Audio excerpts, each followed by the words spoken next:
Hi friends, ఈరోజు మనము వంకాయ గురించి తెలుసుకుంటాం. వంకాయ ఫ్రై ఎలా చేయాలో చూస్తాం రండి. 100 గ్రాముల వంకాయల్లో 20 గ్రాముల క్యాలరీలు ఉంటుంది. పిండి పదార్థము 5 గ్రాములు, ఫైబర్ 5 గ్రాములు. అంతేకాకుండా manganese, potassium, vitamin K, minerals, copper, anti oxidant కూడా ఈ వంకాయల్లో పుష్కలంగా ఉంటుంది. ఆరోగ్యంగా ఉన్నవాళ్ళు తినవచ్చు, అనారోగ్యంగా ఉన్నవాళ్ళు కూడా ఈ వంకాయని తినవచ్చు అన్నమాట. డీహైడ్రేషన్గా ఉండేవాళ్ళు కూడా దీన్ని తినవచ్చు. వంకాయ తింటే అలర్జీ అనుకునే వాళ్ళు తినకపోవచ్చు, మంచిదే. ఈ వంకాయని ఎన్నో రకాలుగా చేసుకోవచ్చు. సాంబారు, తాలింపు, ముద్దకూర, కారపులుసు, ఎన్ని రకాలు చేయాలో అన్ని రకాలు చేసుకోవచ్చు. పొంగల్ సాంబార్లో కూడా టిఫిన్ సాంబార్కి ఇది వేసుకుంటారు. వంకాయ కాల్చి పచ్చడి చేస్తారు. నూనె వంకాయ, ఇంకా అదుర్స్ నూనె వంకాయ, పుల్లగూర, విలేజ్లో అంతా ఎక్కువగా పుల్లగూర చేస్తూ ఉంటారు.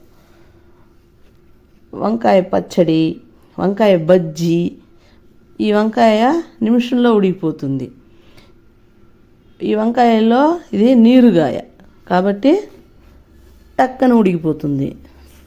దీంట్లో కూడా ఫైబర్ ఉంటుంది. వంకాయలు తీసుకున్నాము, కోసుకున్నాము, కడిగి కోసుకున్నాక నీళ్ళల్లో వేసి బాండీలో కొద్దిగా నీళ్ళు వేసి ఉడకబెట్టాలన్నమాట. ఉప్పు వేసి, పసుపు ఉప్పు వేసి సిమ్లో పెట్టి తట్టపెట్టి మూసేస్తే ఉడికిపోతుంది. మళ్ళీ ఉడికిన దాన్ని తీసుకునేసి ఒక చిన్న గుండం పెట్టి దాంట్లో కొద్దిగా నూనె వేసి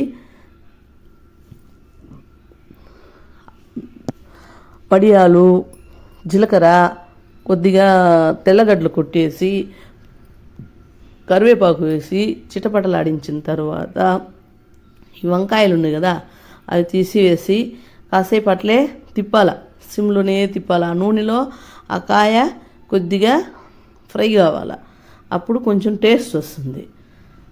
సిమ్లోనే పెట్టి వంట చేసేదానివల్ల పదార్థాలకి రుచి వస్తుంది.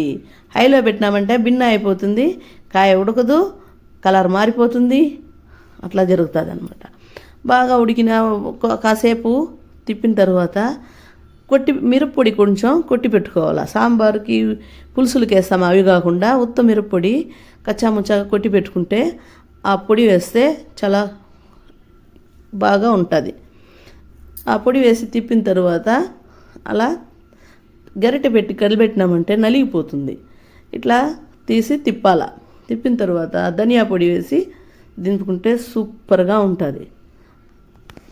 కొద్దిగా వాసన మన చికెన్, మటన్ వాసనలాగా వస్తుంది. చూడండి, అది నాన్ వెజ్జా వెజ్జా అట్లా ఉంటుంది అన్నమాట. అదుర్స్. బాయ్. సారీ అండి, ఏమైనా తప్పులుంటే క్షమించండి.